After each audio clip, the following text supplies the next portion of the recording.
Hello and welcome to Heartcast, where we try to show just one act of responsibility today. I'm Humphreyer. And I'm Christian Claus. Lifeline. Give me Quantum and Woody, Volume 3. Crooked Pasts, Present Tense. First off, I have to say I actually have mixed feelings this time around. Okay. Despite, loving Quantum Woody as a concept. Yeah, because you're weird. Now, there's some really great jokes, I feel, and concepts and stuff like that. But honestly, I didn't really feel there was full story or theme in this volume compared to the other two. Yeah, I felt also that it was just kind of all over the place this time. Exactly. Like the other two, you have kind of a key image in a sense. Like, oh, what was it about? But this one's kind of like, what? A lot of different things. And I don't know, I didn't feel it worked out so well. Like individual things were fine, but just overall as a whole package. And it wasn't even an anthology, you know what I mean? Yeah. It's kind of like, no, it's just a lot of different things happened. Some of it was funny, some of it wasn't. I don't know. Yeah, for me it was like one thing was funny and a lot of it wasn't. Oh, then I have to ask, what's the one funny thing? I can't even remember. I mean, so it wasn't even that funny. No, it wasn't. It was just like one joke where I think I kind of breathed hard through my nose. Like I just gave that, like that's it. That's all I did. The thing that LOL really means. Yeah. But this is kind of like just the Quantum and Woody part. I mean, I kind of liked the goat the first issue. Yeah, the issue 0. Yeah, I mean, I was kind of annoyed at the beginning when I saw it because I was like, oh, God, another thing to read that is just going to be stupid again. And I read it and I was like, okay, this is all right. Like it wasn't, I mean, the beginning part was funny, but then as soon as, the whole thing started where he was actually together with Quantum and Woody, and that was that whole science fair thing, which I understand that was important for the story, especially then in the later part. Oh, yeah. But that wasn't fun anymore. Like the whole thing about the goat just going around. And I think I remember that the one joke where I was kind of like snort or like, breathed the air out of my nose, was in Quantum and Woody. But I gotta say, within the goat volume 0 or issue 0 was more kind of fun. There was like more jokes that I actually kind of liked. I didn't like have a huge reaction to it or whatever, but I kind of liked that whole thing when he's preparing to leave the compound. And then you have like the whole thing like, rope, chain cutter, flashlight, money, and then gate open. And I kind of like that. And then it's also that quip at the end or that part where they're in Mexico, I guess it would be. And then it just says, "Dear reader, consider learning a second language. Bilingualism is its own adventure." That was fun. And also I love that they didn't translate any of the Spanish. Yeah, I like that because I knew what they were saying. Well, of course, but like I was just like, okay, I guess I don't understand it. But I thought it was fun. And it's kind of annoying that like, I guess the artist or writer, whoever that was, says like, oh, you have to learn a second language, assuming that the second language you're going to learn is Spanish. Because I'm trilingual and it's just like, I don't know Spanish, so I have my own adventure. Don't assume that I have to learn Spanish to have an adventure. Well, again, Spanish is the only language for like an American that's somewhat useful, due to Mexico next to them. So no, but I get what you mean. But I liked it too. It was just a bit more. I mean, not to say that it's that they're not otherwise a bit lighthearted. It was just neat, there's something about like little animal adventures in that sense. Yeah, but then again, that's the problem. The animal adventure was then tossed aside very quickly because then as soon as the whole science fair thing came, it was just completely pushed to the side. Then it was all about like the origins of Quantum and Woody. And have they done a Quantum and Woody issue 0? No, this is the only issue 0. But okay. I think they also have they've had a lot of flashbacks. Yeah, but that doesn't count. I mean, I was kind of assuming that the reason why they did this with the goat is just because they already had an issue 0 with Quantum and Woody, so they couldn't have like an issue 0 or -1 or something like that. Well, they would do like they did with Archer and Armstrong. Yeah, well, it just didn't feel like it needed to be the goat story, because it really wasn't. I mean, the goat was kind of part of it, but honestly, it was more the dad's kind of story. But I mean, sure, it's kind of now connected with the whole goat getting the memory or whatever of the dad. But still, it just wasn't like, yeah, it wasn't really needed. Yeah, no, I get what you mean. But I don't know, for me, it's just like a fun thing. And apparently, that was apparently it's like a one-off gag in the original series. So like this old goat, but then people loved it so much that they brought it back, and then it was in from the beginning here, at least in terms of the first volume. Oh, I remember what the joke was that I kind of oh yeah I get it yeah it was the one thing, like I think it was the last issue where what was it, Quantum or whatever his name is in real. Eric was reading the comic. Oh yeah. And then at the end he said something like, "I hate it when so many different artists draw the comic," or something like that. Oh yeah. Or it was something like that. When the good old times when only one person would draw the comic. Yeah, and I got it open here. I'll say this for it: it was nice when comics were drawn by just one person. Yeah, exactly. I can't find it right now. I'm kind of going through it, but I can't find it. Oh, there it is. Well, at least they're self-aware in that sense. Yeah, but I thought that was fun. I mean, that was the only thing where I was like kind of laughing to it. So yeah. So, which is amusing considering the comic he's reading seems to be drawn by one person. So, in that sense, they should have had a different artist on each page on that free page, like comic within a comic. Well, what do you mean? Well, I mean, he's reading, and it's like in universe, he's reading. Yeah. But that comic itself isn't drawn by different people, it seems like. Yeah, well, that's not what he's quoting. He's talking about today's comics. Like, he's saying that he likes that this one comic that he's reading right now is drawn by the same artist. Old. Yeah, you're right. Yeah, no, I was thinking. So I thought it was I thought it was referring to this one. But yeah, you're right. All right, let's get to the questions, because I don't think there's a lot to say about this comic, because I just have no opinion. It was just so. No, same here. It wasn't a lot. Same here. It wasn't a lot of stuff, like individual things that I liked. I mean, I can ask you this: what's your opinion on the whole goat thing, in terms, not the issue, but the whole concept of their earlier fodder from 17 years ago's mind being copied onto this goat? So it's sort of like I like that as a concept, because it's not a simple thing of your fodder as you knew him is inside here. It's no, it's a copy of your fodder from earlier. Yeah. I think that made it a little bit more interesting than the soul is inside another creature. Well, that is the interesting thing, and it was kind of obvious from the issue 0 that that's what happened, that it wasn't like his soul that was trapped in there. It was literally his memory had been copied. Yeah, so I don't it's not really one of the, I like that idea. I do like it, because that is an interesting idea, that you have this memory, because it will also bring different stories. The idea that whatever happened in those 17 years, the whole thing about Woody running away from the family and all that kind of stuff, that that didn't happen to him. So he still thought that these two brothers grew up together and had a happy life and stuff like that. He doesn't know all the bad things that happened. So I think it's going to be interesting. It could be interesting story-wise, but I'm afraid that Quantum and Woody is going to get boggled down in the nonsense and the jokes to actually tell a good story, because they have this really good concept that they could do something with, but they're just going to forget about it to show Woody doing stupid stuff and Quantum reacting to it.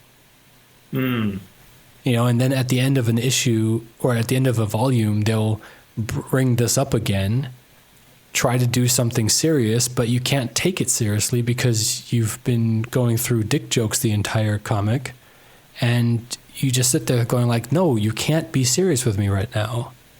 You've been playing around doing stupid stuff. Any kind of real moment you're trying to have here with me is not going to work, because this is not the tone that you've been setting for this comic. There's a difference between serious moments that feel natural and serious moments where you're just I don't believe this, because you know, I don't know. I mean, maybe it's just because I don't like these characters. I don't like this story that they're telling, and I don't know. I just feel like this is the kind of thing that just works better as a TV show rather than a comic, and it kind of puts into question this whole thing of like, outside of comic strips, if comedy can even be done in comics. Oh, definitely. I'm not sure what you mean by that. Well, can you give me an example of a comic book that does comedy well?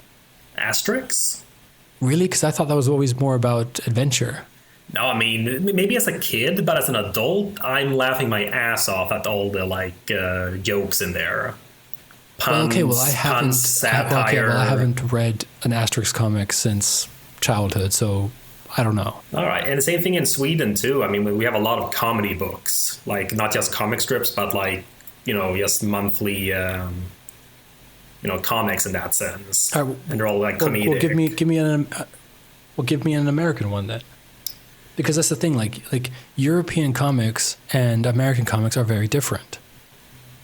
So this is what I'm kind of posing now is I mean, honestly, are there American comic books that are comedies?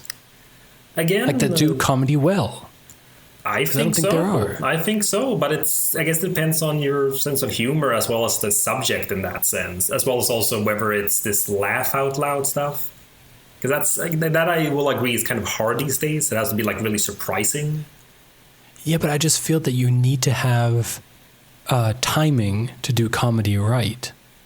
And especially because I think that a lot of American comics or American people are kind of brought up by this culture of sitcoms and this kind of comedy and stand-up comedy, that it's always these quick timed jokes that I think you can't really do in comics because you don't have the timing down. Because depending on how you read, I mean, you already say that you read faster than I do, so maybe because I read slower, I can't enjoy the jokes as well because the timing is off. So like, and that's what I mean. The snappy response isn't so snappy for you then, like as an example. Exactly, and especially with something like this where I'm just overwhelmed by the just all the reading and just the boringness of it. It was a lot of text this volume, like more than usual. Exactly. So it even took me a while to read. Yeah, I mean, I just felt like this was so tedious, and then when the jokes came, I was just like, okay, let's just get to the next thing. And I think that if this was done as a TV show, it would be much better. I mean, as like an experiment or whatever, we could take like a volume 1 for 1 and then show it as a TV show and see if I would find it funnier. But it'll be interesting to see with the TV series that's coming out. Yeah, exactly. And obviously we'll watch it and we'll review it on this show. But it's one of those things where I just don't think that comedy can be done from an American perspective. I mean, I don't know European comics because I don't, I haven't read those for a long time, especially not a comedy in European. I mean, I know that we have the Kalle Anka and the Aku Anka. Well, yeah, I mean, nothing else those. I mean, those are comedies at the end. Exactly. But I mean, with me, again, the problem is that with the Finnish, because the Finnish in Aku Anka is so highbrow, like it's so sophisticated in some sense that I can't actually understand it. Like I can actually read Helsing and Detective Conan in Finnish and understand it better than I can understand Donald Duck. Well, Chris, Donald Duck is just superior to both of those.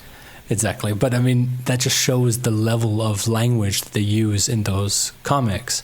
So maybe that makes the comedy better, that it is more of this kind of, I don't know, I guess it's less it's more the wittiness of the lines than the reaction to things. And I feel like this comic is a lot of like reactions and, quips and stuff like that. It's very quippy.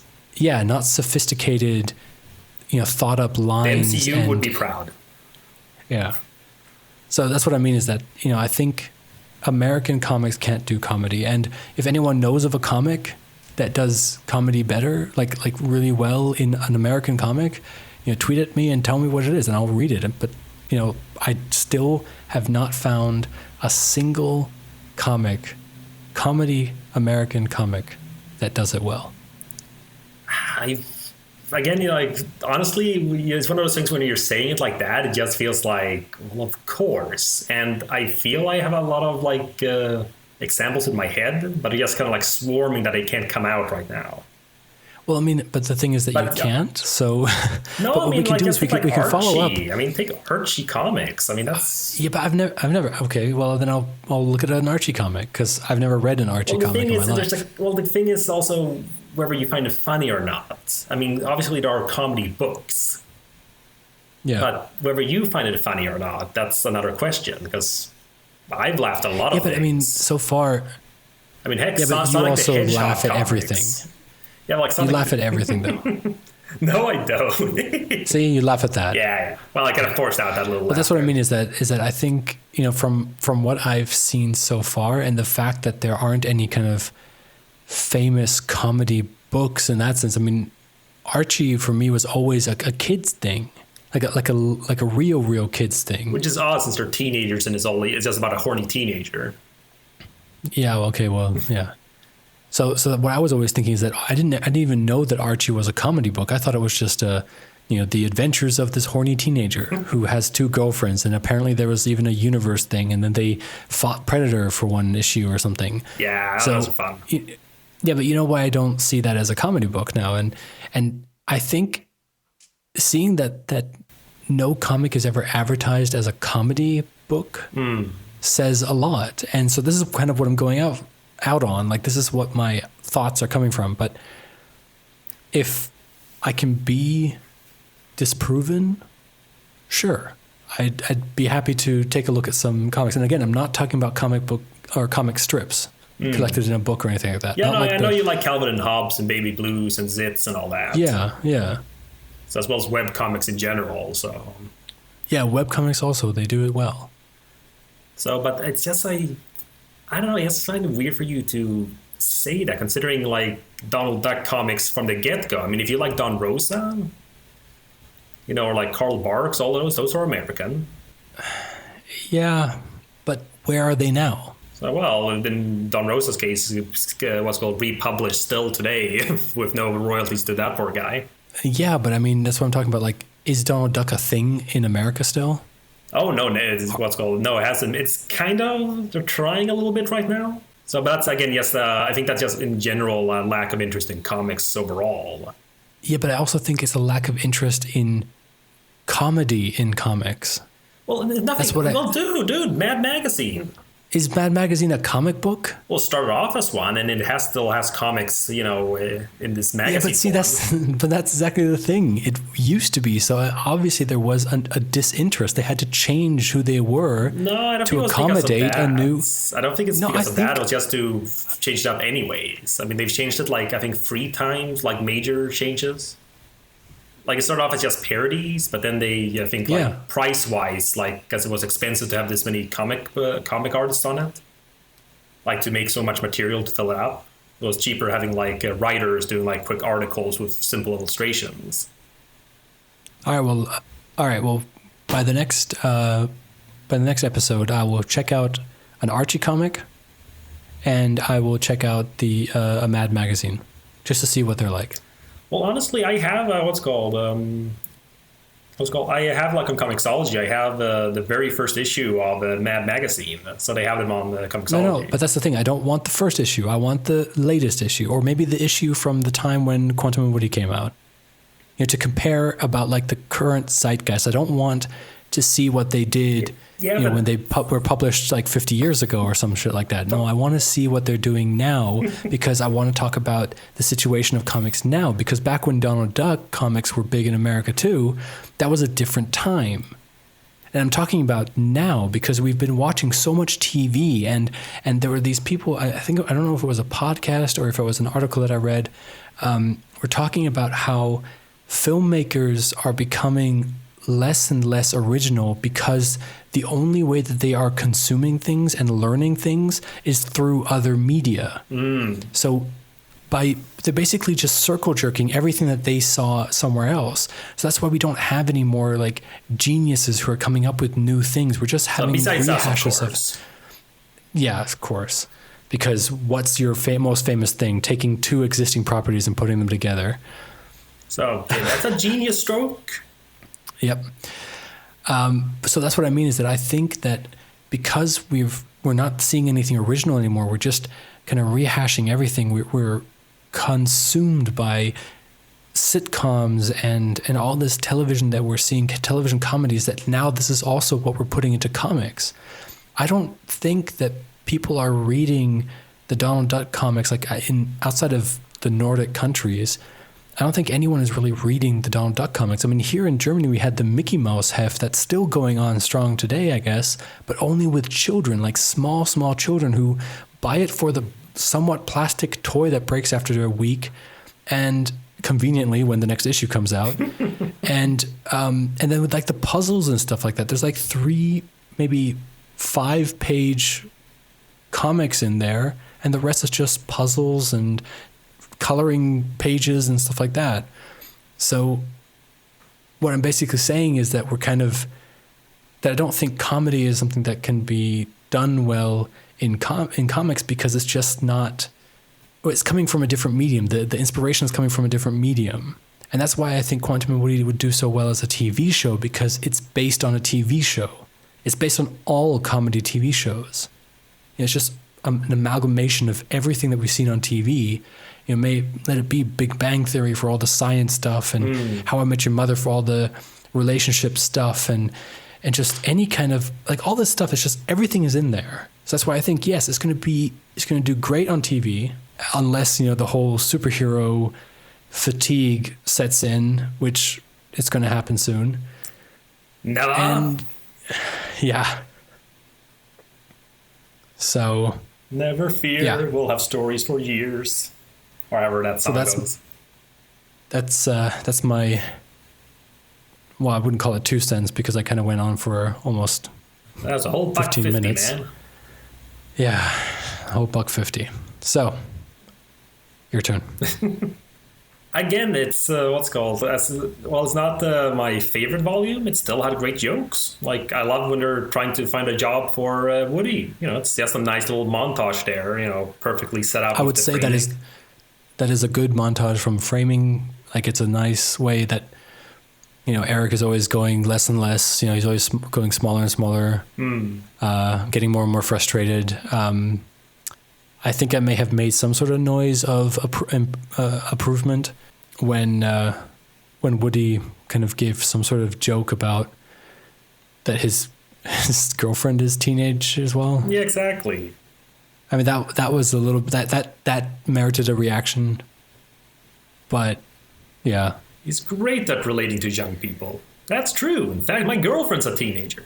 So no, I like that stuff. It's fun because it's just, it's very obvious jokes. It's Woody ruining every moment here, whether on purpose or not.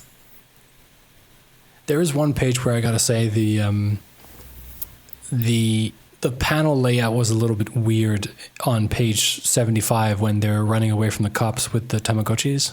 Oh, yeah, me too. Yeah, Yeah, because just before that, not like a couple of pages before that, they did that thing where they broke the flow by going, instead of going right, they went down and then right in kind of a similar panel layout where there were, 2 above each other and then one spanning both sides. And so I kind of read it the other way around, and it just kind of confused me. But I got to say, I do like what they were trying to do here. I like that whole thing at the bottom, like with the colors of just the policeman holding his baton over his head, then the knockout stars, and then that Tamagotchi dead. I like that progression, but the panel layout should have been maybe a little bit different. Well, I don't know. It just felt very awkward. Well, I think they were trying to kind of solve it with that method I mentioned before. Yeah, putting the speech balloon halfway into the other. But it's not enough, I feel, because I've read many comics where they do overlap a bit just because of, lack of space. Like if, if they wanted to make it clearer, it should have been further in, at least Woody's line. Yeah, well, they also did it really well in the other one where they had the speech balloon connect over the over the panels. Yeah, exactly. Because then we follow it. Yeah, because you immediately read it. Here, I would kind of immediately went down. It's just awkward. I mean, this is what I mean, is that this is kind of hard to read comics. And that's why I kind of like the idea. Like, I've never listened to the podcast, but I remember you were talking about the valiant effort. How the other guy is just doesn't even read comics normally. Yeah, so like the whole medium and the whole way to tell the stories, it's new to him. Exactly. So for me, I mean, at least I know kind of what I'm doing. I mean, I'm not as well versed as you. Yeah, these are the kind of things where I could understand that people have trouble reading comics. Yeah, no, definitely. But to me, that's just, this is like an equivalent of, breaking the 180 rule or, bad pacing or something like that. Like bad editing. Yeah, I guess. I mean, more maybe bad pacing because it's unintentional. I mean, well, I guess breaking the 180 rule is also unintentional, but it's so obvious in the cut that I think, if you ever see a 180 rule broken, it's either because someone doesn't know about the 180 rule or they had to leave it in. I don't know. Yeah, no, I know what you mean, but that's the thing here. It's I'm sure they really want to sort of having these those specific panels here, because we have these 4 in a row. Well, actually 5 in terms of the panel size, but then we have the exact same background for those 4. Even beautiful too, like on the third of the repeated backgrounds. In the panel next to it, it's been fun. You can see that it's like continuation of the same pattern of the other background. That whole nice thing. Yeah. So I think they kind of started off like that, but then had trouble with the whole him throwing it over and stuff like that. So I think honestly, this could have been. I mean, just looking at this at the panel layout here, this could have been a perfect, like a perfect storyboard for a TV show. Well, yeah, I mean, there's a static background there or an angle. No, but not just because of the static background, because I can literally see it. It's just, it would be a nice artsy kind of, like how in Daredevil, or in all of the Netflix Marvel shows, when they get into the hallway, it's always that shot where you kind of this is a nice shot. And I think this would be the same one, because you could really dolly back and forth and kind of dolly when they go into the alleyway. She goes up, jumps over. We don't move up to follow her. We just stay in that position.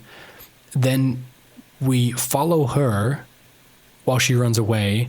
And then we dolly back to see the police enter.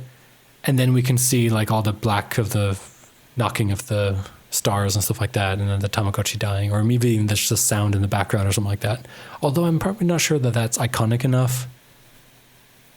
But yeah, I don't know. I mean, it's the cons. I mean, I think people know Tamagotchis, but yeah, it's not the big thing anymore. I mean, it's specifically there to date itself, to show. Yeah, but I mean, that's what I mean is can you think of the Tamagotchi Dead theme song? No, I never had one. So, but with the mentions of or do you mean if they did it as a TV thing? If they just had a sound, not the image? Yeah. Oh yeah, no, then I wouldn't get it. But I'm sure the sound itself has a bit of that game over kind of tune. There's a certain... Yeah, probably. Yeah. Even if you don't get its Tamagotchi, you'll probably kind of get beep, beep, beep, whatever the sound is. Yeah. But that's what I mean, is that there's this iconic thing, because I bet you could hum or sound out the Mario death sound. So, I have trouble with that. He runs in, something like that. Yeah, exactly. Again, I am terrible at imitations anyway, so... Yeah, but if someone would hit you, or in the show, you could hear hit, and then you go da-da-da-da-da-da-da. You immediately know, yep, that's Mario. But yeah. Anyway, can we get back to the comic? I don't think we've been talking about the comic enough. Not a lot. So, but again, I like these kinds of rants from you, because they're discussing the medium as a whole, and it's interesting. So, even though I might be completely wrong, because I have no idea. Chris. I'm completely talking out of my ass. You are, Chris. I think the only thing, even if you check out 10 comedy, American comedy comics, yeah, by next week, I think the only thing you'll prove is that you're a grump. I'm not a grumpy piece of shite. No, but I mean, it's comedy, dude. I mean, plenty of people, if nothing else, I disprove you because I'll probably laugh at every single one of them. Yeah, but only because you're like the other extreme. You're just this happy-go-lucky person who could laugh at anything. I laugh in the face of danger. See, you're laughing at that too. You laugh at everything. That's what I mean. It's just that, okay, we don't need to talk about this, but I will check out some American comics by next week. Honestly, I'd love to look up some, try to find something myself that I feel like, okay, this will make him laugh. Okay. So I'll see what I can find that I feel like, you know what, here. All right. But yeah, no, what's called? I had this little side thing here, because this is the first time we get not the first time we reference something else from Valiant, but we kind of get a little bit more of an actual thing here with the theft from the Smithsonian. So we get Shadow Man references. Yeah, I was going to talk about that too. Yeah. So I mean, he actually kind of a shame that Shadow Man already finished, kind of, and But I miss we know that nothing new is going to happen, Yeah, exactly. Because we know that nothing's going to come out of this. It's not going to be like Shadow Man is suddenly going to show up with Quantum and Woody and kind of be like, "Hey, what are you doing with my skull?" Because it's over. We know that Shadow Man's gone, and now you're suspiciously quiet because he is going to come. But no, I was listening to you as well as reading the pages here. Okay. So, but that's the thing. You're just suspiciously quiet, no, guys, at least not from next what I've issue. Seen. At least not from what I've seen. So, no, but that's the thing. Join us again next time when we watch Shadow Man, Quantum and Woody. So, yeah, no, that's what I mean. It's because this is the kind of stuff I'd like to see more of. If it actually connected. Because it's one of those things I mean, it's kind of like what I wish they do a little bit more actually in the MCU stuff.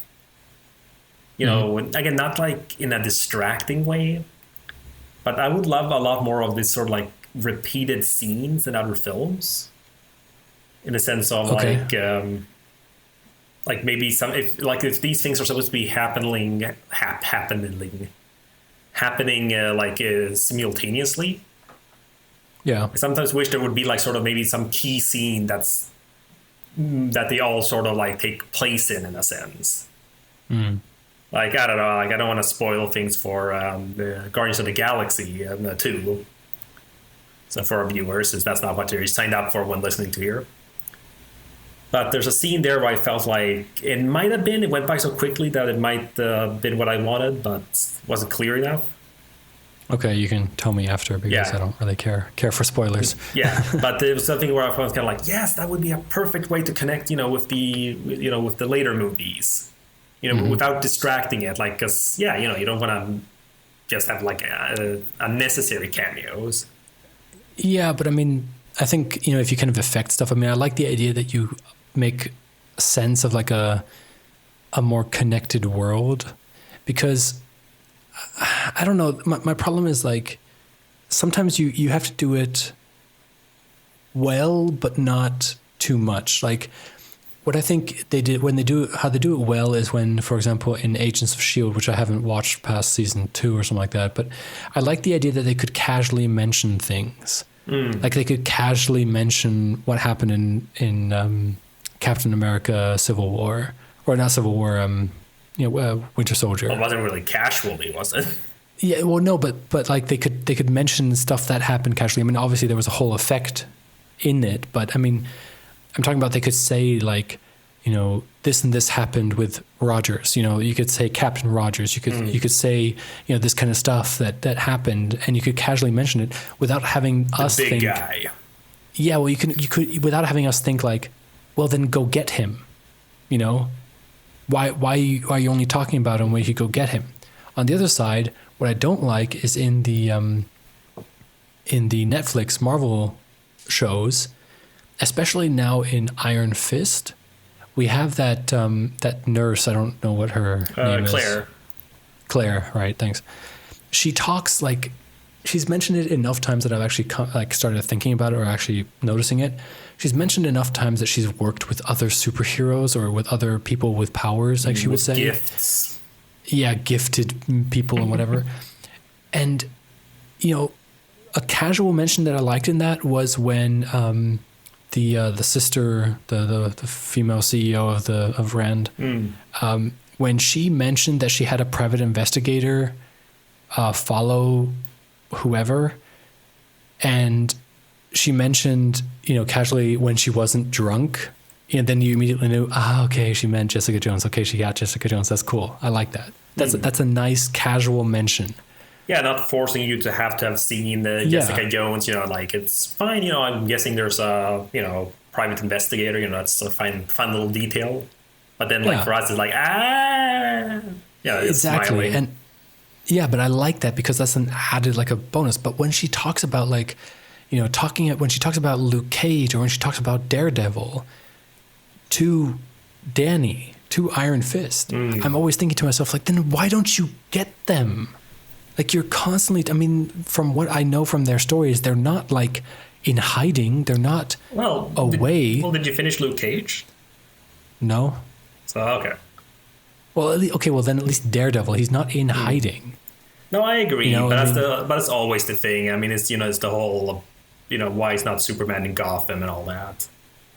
Yeah, I know, but yeah, you don't bring it up. But you don't bring it up. Yeah, exactly. You don't bring it up and then not expect us to see it. If you see something like, entering Gotham or whatever, if you drive past a road sign for, I don't know, some other city in the DC universe, you don't have to immediately think like, oh, okay, we're going to get Nightwing coming in, or oh, we're going to get the Flash to come in, or something like that.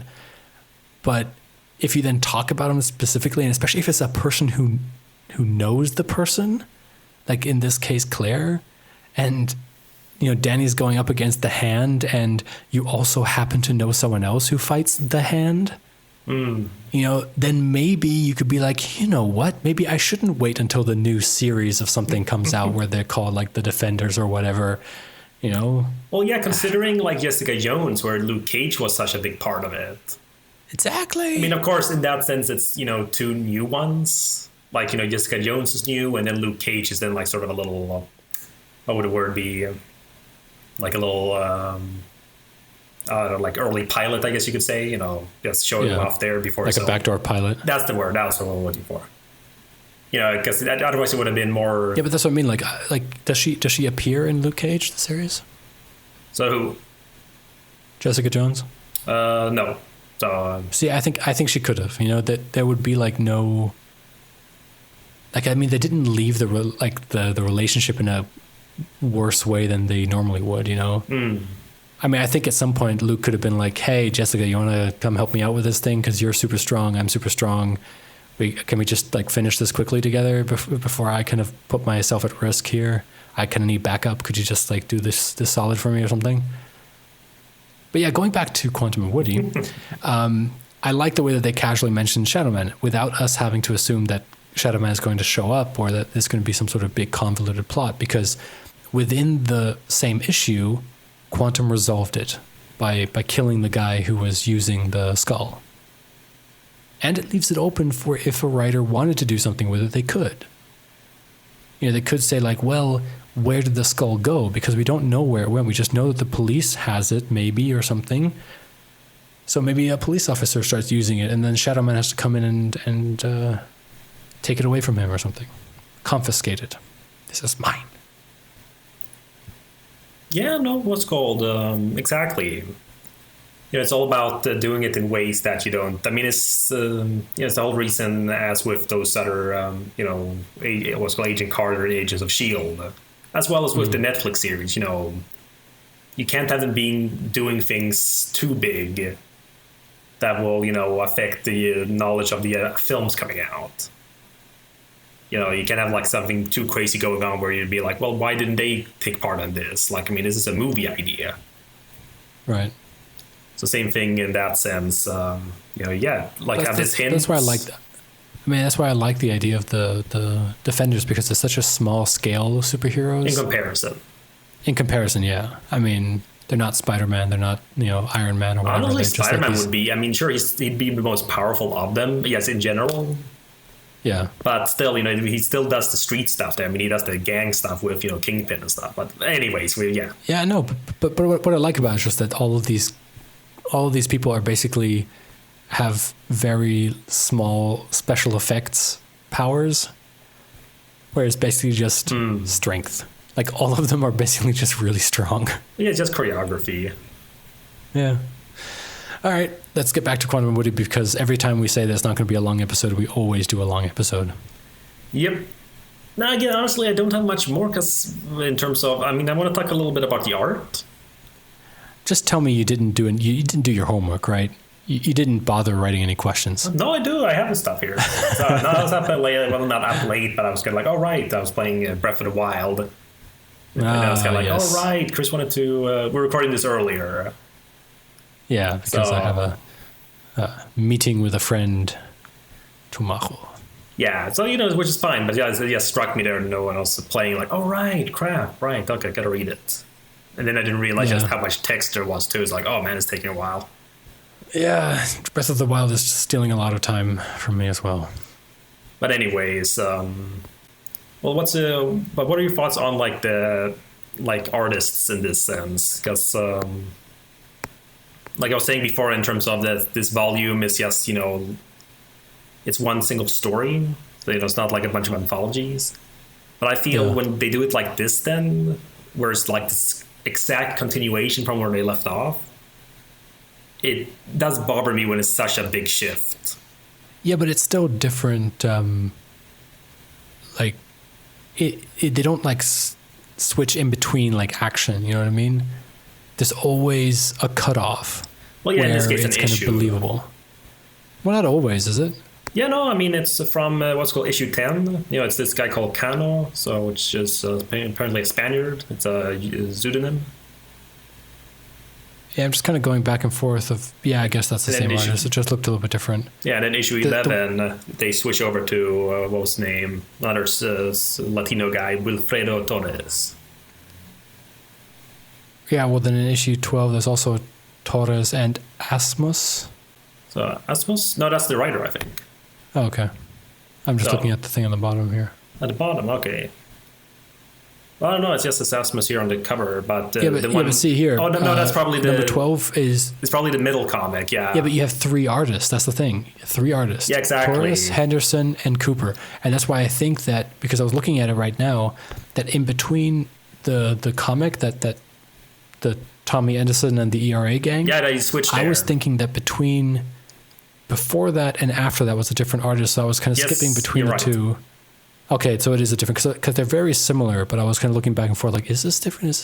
Well, that's the thing. It's, what's it called? The one afterwards? That works, though. Because, there's that cut in between.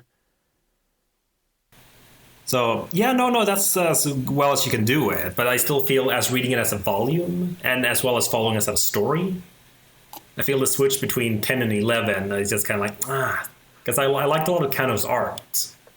Yeah. So he had a penchant for expressions. I love 69's expressions in his what's called pages.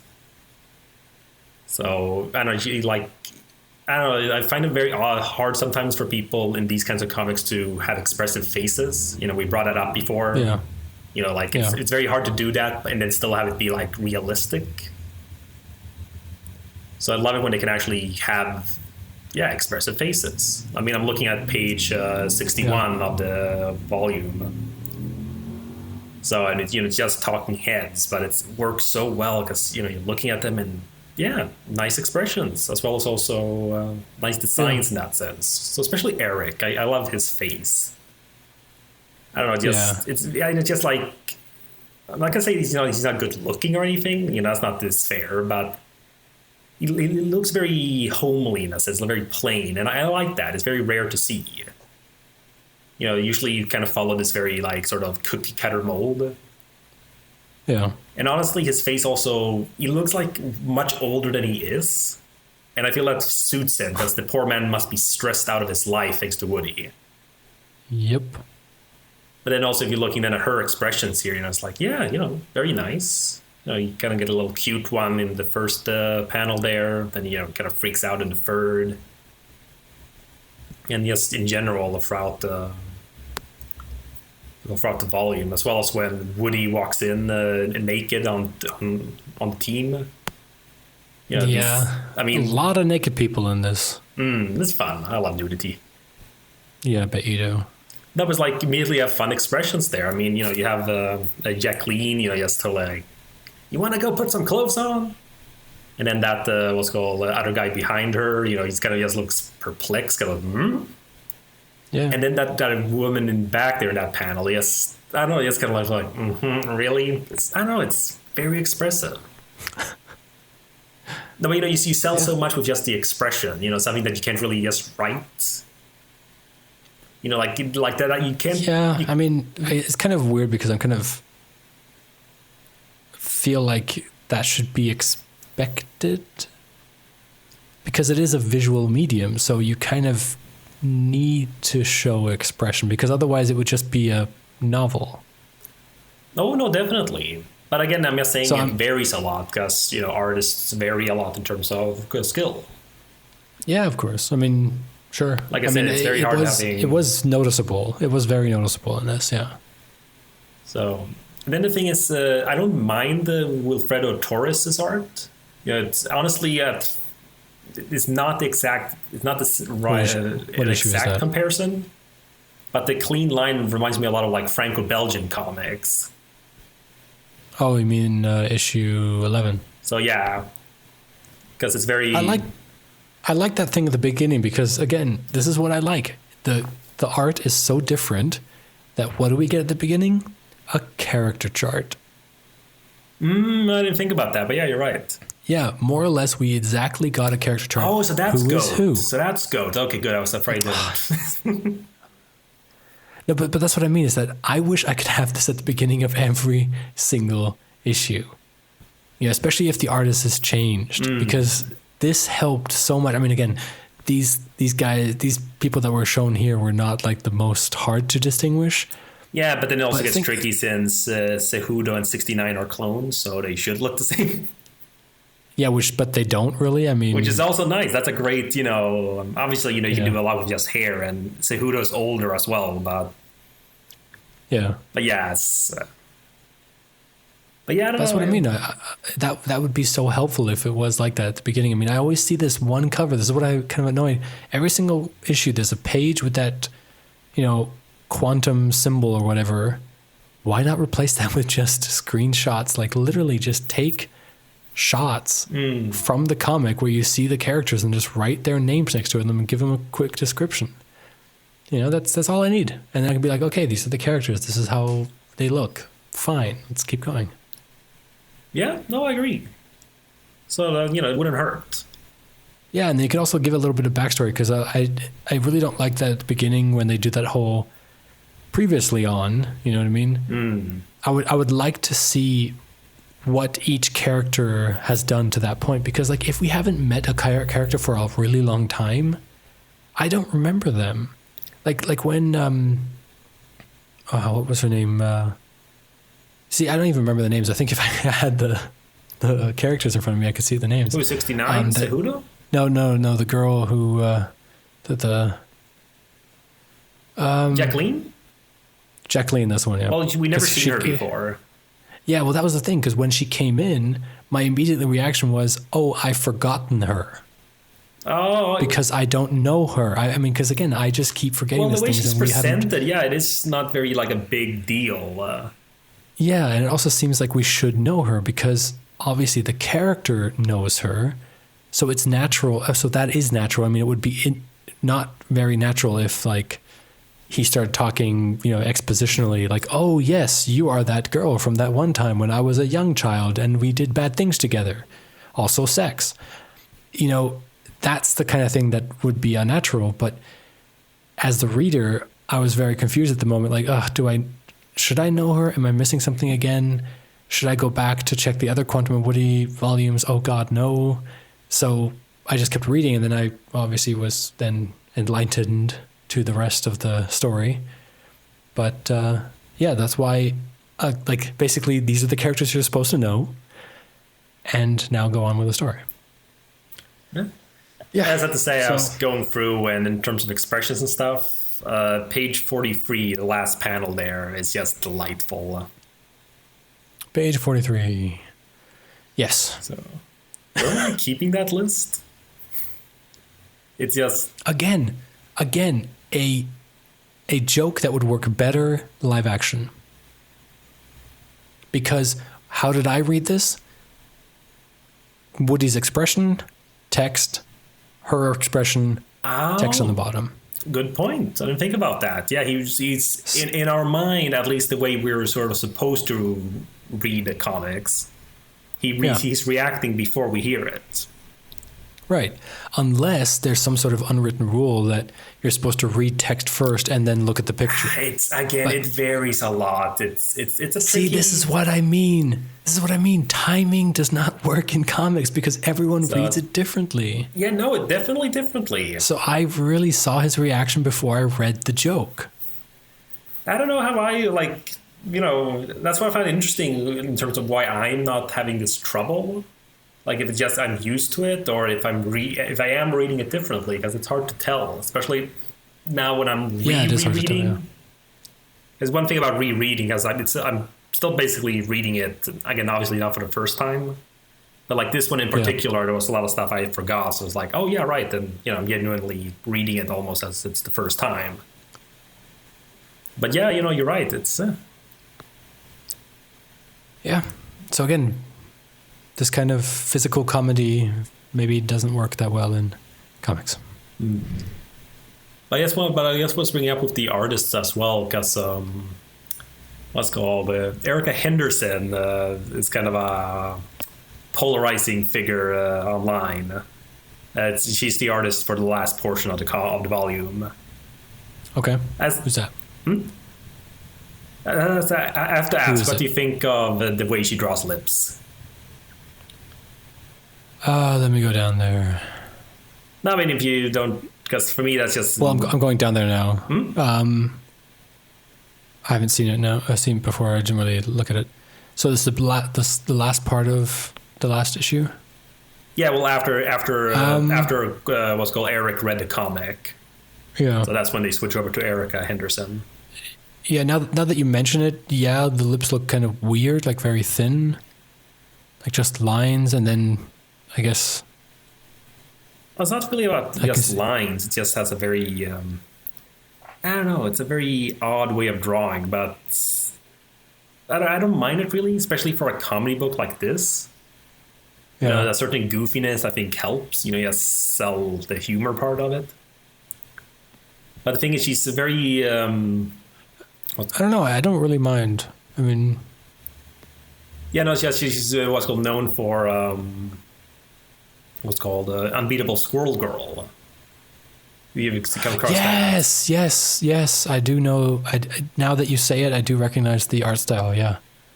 Yeah, she has a very particular style, and that's the one I think she's most famous for. I don't know. It's like I think this is a lot better than what I've seen of Unbeatable Squirrel Girl. And it's definitely not the worst artist on Quantum and Woody. Yeah, that's volume 2 for you. So, and I'll have to agree, even though I didn't think of it the first time I read it. Yeah. So I guess I was just enraptured by the beautiful writing. So, but yeah, that's the kind of thing there. It's I'm just curious to see what you thought of it, because she is again a polarizing figure. Then again, I guess it's also the what's called the book itself. I guess it's the writing people have issues with Squirrel Girl. Okay. So I guess it's a perfect storm when you don't like the writing or the artist. I thought you meant like polarizing figure in the sense of like people either love or hate her lip drawing, because you were talking about that. Like people are actually having arguments online about the way that she draws the lips. Well, not only that, but just for me, it's the most noticeable one, like the easy kind of go-to. It's kind of like like Detective Conan. Like, with their ears. Yes, that's a very particular way of drawing ears. I mean, he's still very particular. You can usually recognize it, but the ears is one of those. It's drawn as this symbol that the ears don't look like that. I mean, we get what it's supposed to be. Yeah. Yeah. And same thing with like noses and stuff. Let's go like. I'm trying to start hard thinking of a specific example, but if you take like Asterix, as I was mentioning before. You know, everyone there, like every man there who isn't supposed to be attractive, basically has the same like bulbous nose. Yeah, the kind of nose that a woman would like to sit on, and some men. So I don't know about that. It's flabby and stuff. You know, I think you'd go more for like the. Let's not get into that. Okay, but yes, now just genuinely curious. So art-wise there, but yeah, we didn't really have much in otherwise in terms of that. But are you curious about what's coming up next then, in terms of what they are hinting at, or not hinting at, that they're advertising? Nope. So, curious about the. Oh wait! Oh no! True, it doesn't say much more. So yeah, no, you're right. At the very end, we do get more about it, though. You probably didn't read that. Oh, do we? No, I didn't go all the way that far down. I was reading on my laptop, so I kind of...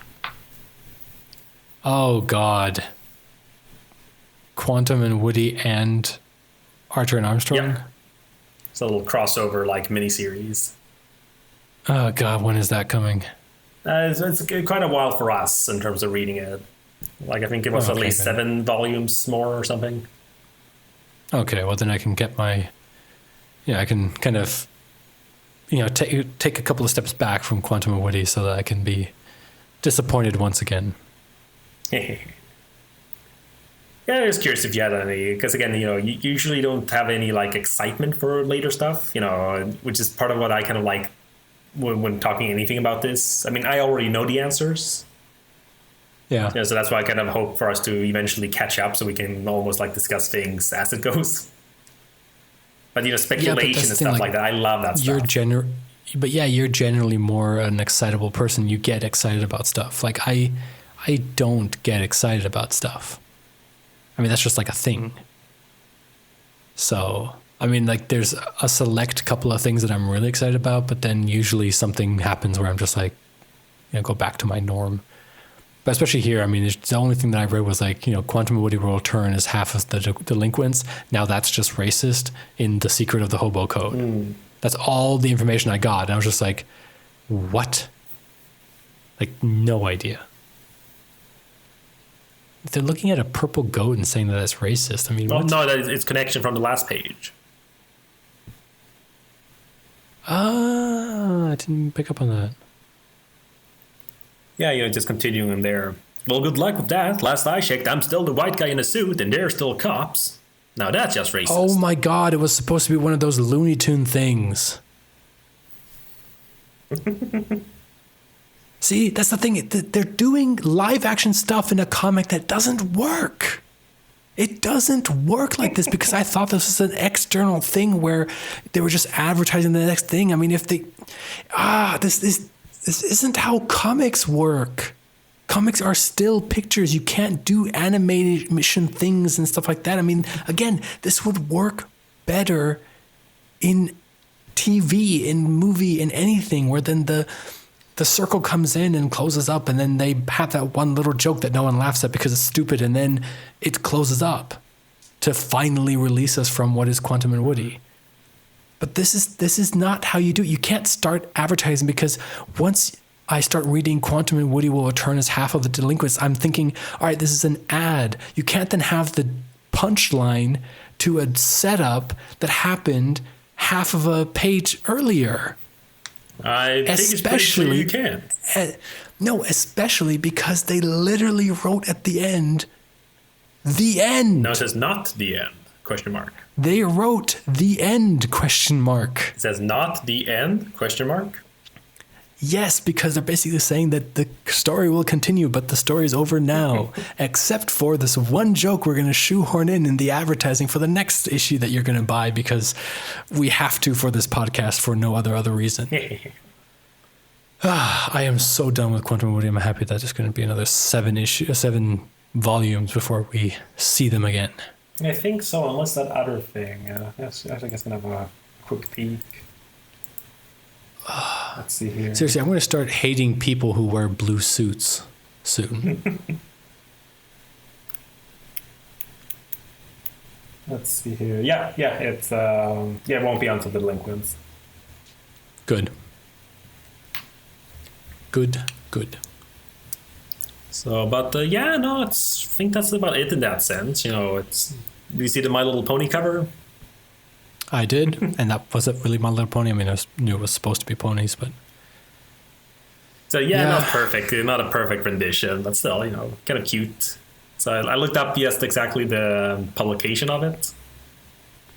So and it's I was curious, like, okay, what's this like? Because it could have been at the start, because the reboot hadn't started yet.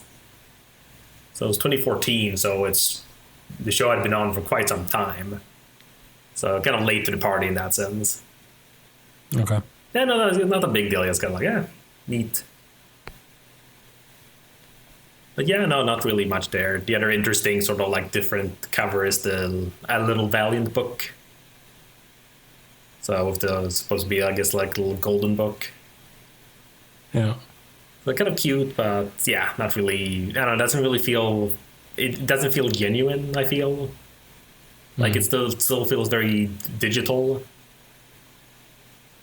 So honestly, going through these covers, especially the last ones, like not the A Little Valiant book, but the other ones on the bottom, like I feel the number 9 variant by Kano, that looks very manga-esque. Where I could feel like this could be some sort of cyberpunky kind of Ghost in the Shell-y type story.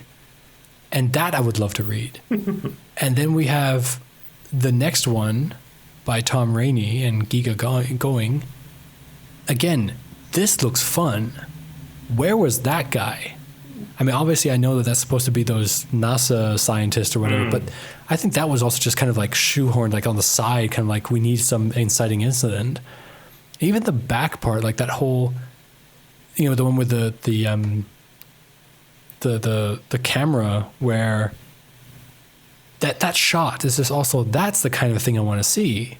Them getting into these explosions and having like stuff, but they don't get into those things ever. No, I see what you mean. They don't superhero around enough. Like, it's all about joking about it, but they never actually get to do it. So I mean, I would love to see something like this, and just talking more about their powers. I mean, I'm still not. I mean, I guess the only thing is basically one is the shield, one is the weapon. Yeah, basically. And I think they should just kind of So why don't they just use that more? I mean, they never work together, but I guess that's the whole idea, that they don't work together. No, but I see what you mean. No, but it's more about them not like having trouble even getting started on something. Exactly. So like if we could put them in a situation where they are like, okay, we got to try to catch this guy, and they try it, and again, they fail constantly, thanks to Woody, but they're at least trying to do something. It's a lot of, and they're trying to do it together because at some point they should realize that they have to work together, because Woody needs the protection and Eric needs the weapon, because he can't hurt people with his shield. Yes, he can. Yeah, but you know what I mean? It's like he can't. I mean, it's much more effective if he stays. It's kind of like with whatever that character is in Overwatch. You can put up the shield and other people can shoot through it. Yeah, Reinhardt. That's what you kind of want to do here. And I would much rather like it if, I don't know, I mean, it just feels a little bit exhausting that Woody can never be serious. And it would be interesting if there were like this point where we could see a little bit of heroics in him, where it just works. I think that would be a nice redeeming quality for Woody. I mean, because I think Eric is fine. He's not a hero, but he's trying to be a hero. He's trying to do what he thinks is the right thing. And Woody is just being this dick all the time for no reason. I mean, when they talk about how his past was so bad and he was desperate and he needed to do stuff that he didn't necessarily want to do, illegal stuff to get by, it's like, yes, okay, but you don't need to do that now anymore. And, at some point you just kind of think to yourself, like, you're putting yourself into these situations where you're doing bad things. You didn't have to have sex with that girl. You could have stayed with 69. You didn't have to do this. You didn't have to do that. This is what I mean, is that I feel like there should be these moments in these issues, like more often than, what is now, where the two of them come together, realize the situation, and realize that they have to work together to win. And then we see these amazing things that they can do together. Like basically doing the equivalent of Iron Man shooting at Cap's shield and him deflecting it off onto a bunch of enemies. That's what I want to see. I want to see the two working together in complementing each other with their powers to defeat an enemy that they couldn't defeat alone. But so far, they've never defeated an enemy together. They've always defeated them alone. Woody defeated the Shadow Man guy alone. Eric defeated the ERA group alone by switching switching that little mechanical thing so it's a radio between the police and them. He did that alone. They never worked together. And this is why I'm thinking, like, why is it Quantum and Woody? The only reason why they're still together is just because they have to clank every 24 hours. Well, yeah, I mean... And that doesn't feel genuine. It doesn't feel like, why are we looking at these two people?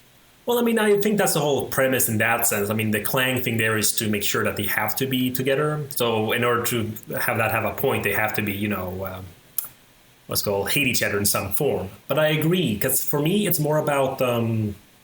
reminds me a bit of like some basic rules of improv and like for any kind of writing. So you have to like when you're like doing improv, you want to have characters want to do things. Like the worst thing you can have is a character who doesn't want to be part of something.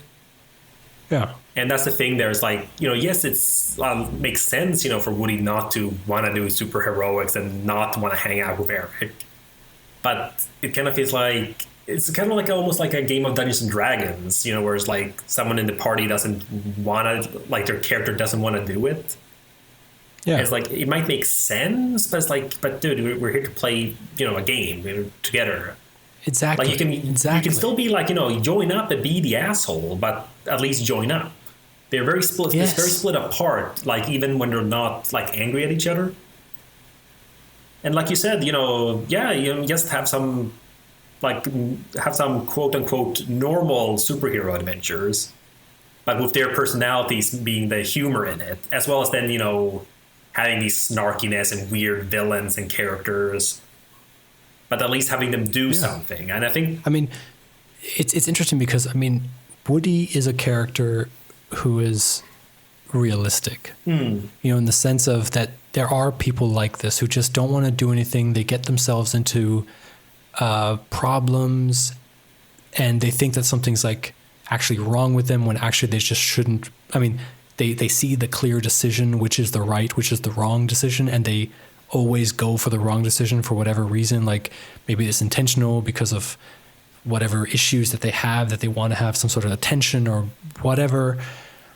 Doesn't matter, but they always choose the wrong option. That is an actual real person. The difference is that's not an interesting character. Well, not like this, no, because I think that's also, again, as I mentioned, I like the first two volumes. Because the first one, besides being an origin story, it has a nice flow and an arc. It's like we said, it's a perfect movie. Like, if they just take for volume one, it translates perfectly into a movie. Mm-hmm. But they have, things they're trying to do, trying to figure out their father's murder. Their father's death.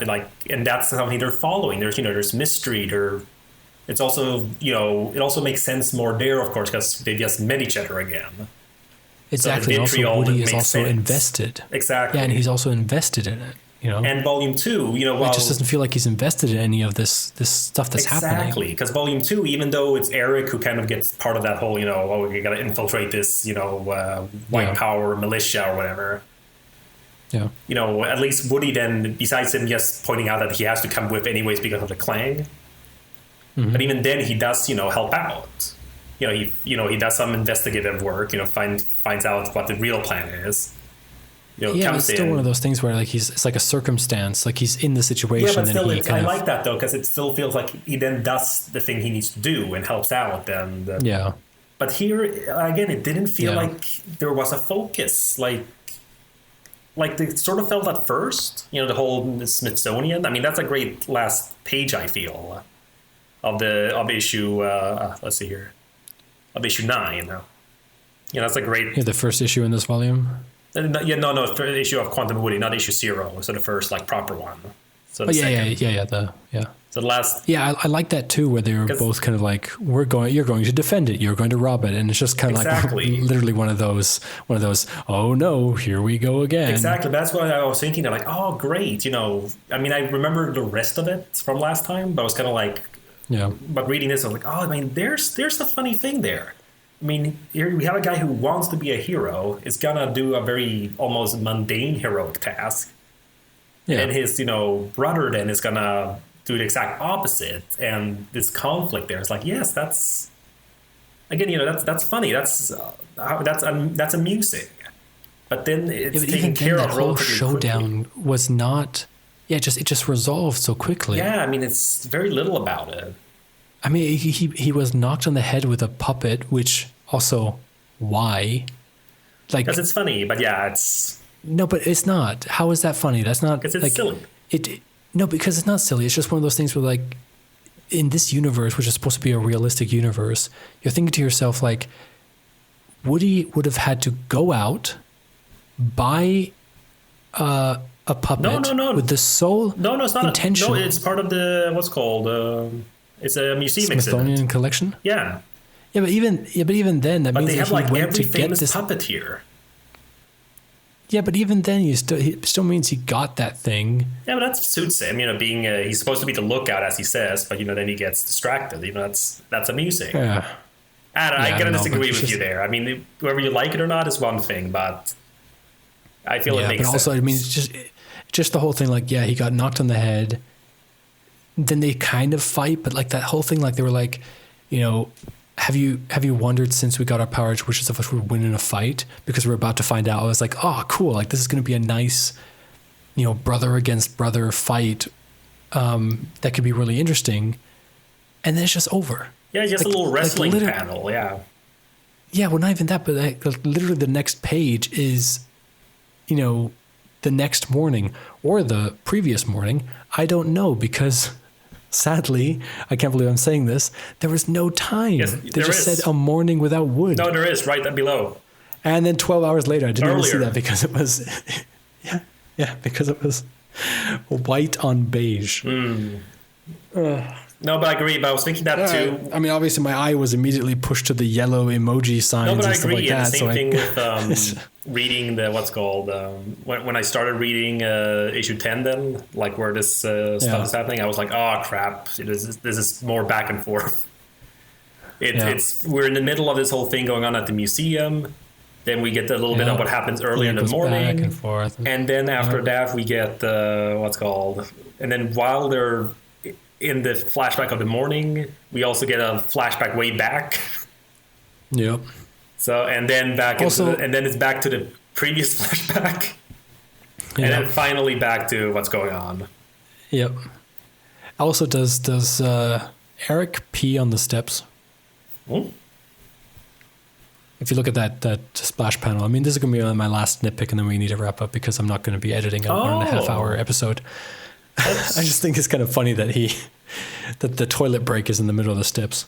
Yeah, that actually looks a bit weird because he brushes his teeth in the sink. Yeah, but he pees on the stairs. Well, there's that plant over there. Maybe I hope it's pee. Well, there's that plant thing over there underneath the stairs. Maybe that's it. Yeah, maybe that's it. Yeah. Well. But I think we can leave it. Either way, I think we can leave it at that. Yeah, as you said, whenever we don't think we have a lot to talk about, that's when we, go. Yeah, because we nitpick about stuff and then we keep going on and talking about other things. And I had my rant for like 20 minutes. Exactly, but that's kind of interesting though, and that's usually how it is though. It's much easier to discuss something that's quote unquote bad than something that we're both like, yeah, it was done, it did very well. Yes, so we're in agreement. Yeah, but now it's like a lot of, again, it's like the Last Airbender. I mean, that should be viewing for every film student because there's so much to discuss, like everything. Yes. Like it's all, honestly, if you'd think almost it was like on purpose, in a sense of M. Night Shyamalan was just trying to give film students something to learn from. Exactly. Don't do this, kids. Yeah. Don't. Yeah. No. I'm gonna finally start making good movies. So before I start making good movies, I'm gonna just get all of my bad movies out in one go. All right. Anyway, But yeah, let's wrap this up, and I'll see you next time when I have to read next Quantum and Woody. So yeah, well, you'll be reading whatever we're saying now. That was set it up. That was the 34th episode of Hardcast, detailing Quantum and Woody Volume 3. For more content from me and Chris, follow us on Twitter at Humphrey_Aaron and at Christian D. Claus. You can subscribe to us on iTunes or listen to us directly on valianthardcast.podbean.com. And remember to like us on facebook.com/valianthardcast. Catch us later for our next episode discussing Rye Volume 1. Welcome to New Japan.